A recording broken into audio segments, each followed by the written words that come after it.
नमस्कार, आप देख रहे हैं प्रेरणा संवाद। मैं हूं पल्लवी। आज के प्रमुख समाचारों पर एक नजर।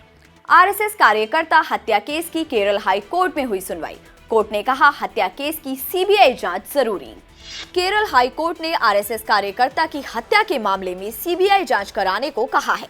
जस्टिस के हरिपाल ने कहा कि हाल ही में राज्य के पुलिस प्रमुख ने भी मामले को लेकर कुछ चिंताएं जताई थी और इसीलिए सीबीआई भी मामले की जांच कर सकती है। राज्य सरकार ने याचिका का विरोध करते हुए कहा कि उसकी अंतिम रिपोर्ट लगभग तैयार है और 18 आरोपियों में से केवल एक को गिरफ्तार किया जाना बाकी है और उसे जल्द ही गिरफ्तार कर लिया जाएगा। इस पर न्यायमूर्ति हरिपाल ने कहा कि पुलिस जल्दी क्यों करना चाहती है, सीबीआई को पूछताछ करने दें। आपकी समस्या क्या है? मुझे लगता है कि यहाँ कुछ पहलू हैं जिनकी सीबीआई जांच की आवश्यकता है। आपको बता दें कि पिछले साल नवंबर में पलक्कड़ जिले में आरएसएस कार्यकर्ता की हत्या कर दी गई थी। 2 दिन की बजाय अब सिर्फ 25 मिनट में ही कर सकेंगे हेमकुंड साहिब के दर्शन। बनेगा 12.5 किलोमीटर का रोपवे। उत्तराखंड के चमोली जिला में स्थित हेमकुंड साहिब तक आने जाने के लिए अब देश विदेश के तीर्थयात्रियों को जल्द ही रोपवे की सुविधा मिलेगी। गोविंद घाट से हेमकुंड साहिब तक 12.6 किलोमीटर तक रोपवे का निर्माण होगा। गोविंद घाट से लेकर भ्यूंडार, घाघरिया और हेमकुंड साहिब में रोपवे का सर्वे पूरा हो गया है। अब रोपवे के डिजाइन का काम भी शुरू कर दिया गया है। रोपवे का निर्माण पूरा होने के बाद हेमकुंड साहिब के दर्शन 2 दिन की बजाय करीब 25 मिनट में ही हो जाएंगे। हेमकुंड साहिब रोपवे प्रधानमंत्री मोदी की महत्वाकांक्षी परियोजनाओं में से एक है। हेमकुंड साहिब की तीर्थ यात्रा वर्तमान में बेहद कठिन है।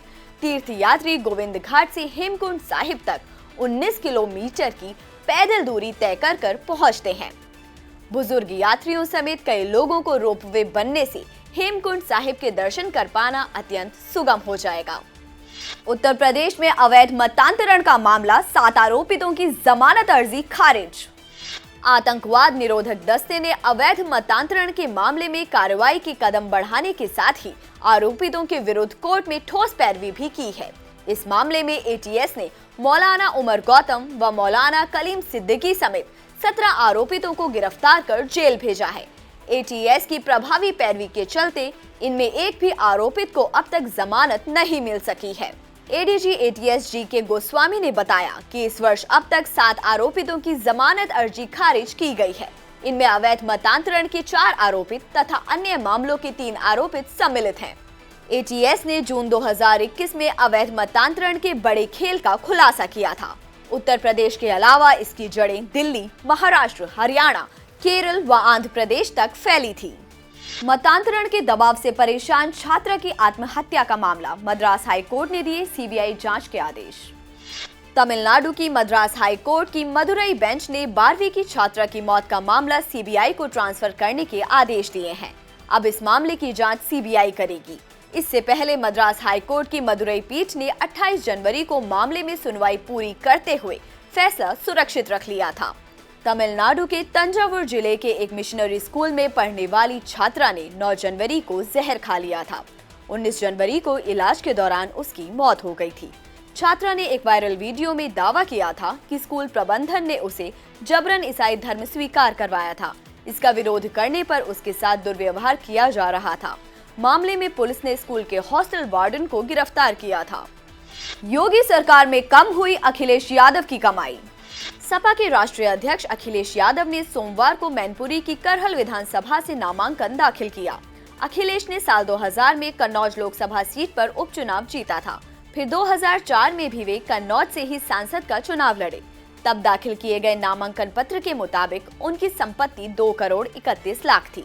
करहल से उन्होंने जो नामांकन दाखिल किया है उसमें उनकी संपत्ति 40 करोड़ 4 लाख तक पहुंच गई।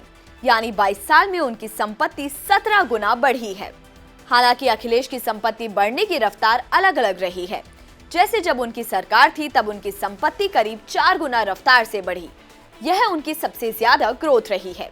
वहीं योगी सरकार के शासन में 3 साल में उनकी संपत्ति सबसे कम महज 10% बढ़ी है। अब बात करेंगे सीधे आपसे और आपकी जेब से जुड़ी प्रमुख खबरों की। आम बजट 2022-23 में किसानों का विशेष ध्यान रखा गया। अब तकनीक का इस्तेमाल खेती में भी होगा। फसल की सुरक्षा के लिए ड्रोन का इस्तेमाल किया जाएगा। इससे फसल मूल्यांकन, भूमि अभिलेख, कीटनाशकों का छिड़काव किया जाएगा। वहीं किसानों को एमएसपी के जरिए 2,70,000 करोड़ रुपए देने की बात कही गई। सरकार का तेल, तिलहन का उत्पादन बढ़ाने और मोटे अनाज उत्पादों की राष्ट्रीय और अंतर्राष्ट्रीय ब्रांडिंग पर जोर रहेगा। वित्त मंत्री ने कहा, कृषि में पब्लिक प्राइवेट मॉडल को बढ़ावा दिया जाएगा और युवाओं की रुचि आधुनिक खेती की ओर बढ़ाने के लिए एग्रीकल्चर यूनिवर्सिटी को बढ़ावा दिया जाएगा। इस बजट से युवाओं को भी फायदा होगा। आत्मनिर्भर भारत से 16 लाख युवाओं को नौकरी दी जाएगी। छोटे उद्योग को क्रेडिट गारंटी स्कीम से दी जाएगी मदद। रेलवे छोटे किसानों और छोटे व मध्यम उद्यमों के लिए नए प्रोजेक्ट और कुशल लॉजिस्टिक सर्विस तैयार करेगा। अगले 3 वर्षों में 400 नई वंदे भारत ट्रेनें तैयार की जाएंगी। इसके साथ अगले 3 वर्षों में 100 पीएम गति शक्ति कार्गो टर्मिनल तैयार किए जाएंगे। साथ ही 8 नए रोपवे का भी निर्माण होगा। 2022-23 के बीच नेशनल हाईवे की लंबाई को 25,000 किलोमीटर तक बढ़ाया जाएगा। पहाड़ी क्षेत्रों के पर्वतमाला रोड को पीपीपी मोड्स पर लाया जाएगा। केंद्रीय वित्त मंत्री निर्मला सीतारमण ने कहा कि कोरोना काल में पढ़ाई का काफी नुकसान हुआ। इस कारण एक क्लास, एक टीवी चैनल को 12 से बढ़ाकर 200 टीवी चैनल किया जाएगा। इसके अलावा डिजिटल विश्वविद्यालय की स्थापना होगी। वहीं मानसिक समस्याओं के लिए नेशनल टेलीमेंटल हेल्थ प्रोग्राम भी शुरू होगा। 2022-23 में पीएम आवास योजना के तहत 80 लाख मकान बनाए जाएंगे। इसके लिए 48,000 करोड़ रुपए का फंड रखा गया है। इस वर्ष निजी कंपनियां 5G सर्विस लॉन्च करेंगी। 5G स्पेक्ट्रम की जल्द बोली लगेगी। गांव को ब्रॉडबैंड से जोड़ा जाएगा। इलेक्ट्रिक वाहनों को बढ़ावा मिलेगा। चार्जिंग पॉइंट भी बढ़ाए जाएंगे। नए बजट से आपकी जेब पर भी बोझ कम होगा। कपड़ा, चमड़ा से बना सामान, विदेशी छाते, पॉलिश्ड और कट डायमंड, मोबाइल फोन के चार्जर, पैकेजिंग के डिब्बे, जेम्स एंड ज्वेलरी सस्ती हो गई है। मेंथा ऑयल पर भी कस्टम ड्यूटी घटाई गई है। रक्षा क्षेत्र में आत्मनिर्भर भारत को बढ़ावा दिया जाएगा। कुल खरीदी बजट में से 68% को घरेलू बाजार से खरीदी पर खर्च किया जाएगा। इससे रक्षा उपकरणों के आयात पर निर्भरता कम होगी। पिछले वित्त वर्ष से यह 58% ज्यादा है। इस बजट की सबसे खास बात, क्रिप्टो करेंसी को अनुमति मिलना रहा। केंद्रीय वित्त मंत्री निर्मला सीतारमण ने कहा कि आरबीआई की डिजिटल करेंसी डिजिटल रुपी को नए वित्त वर्ष की शुरुआत में लॉन्च किया जाएगा। आज के समाचारों में इतना ही। फिर लेकर आएंगे कुछ नए समाचार। तब तक के लिए नमस्कार।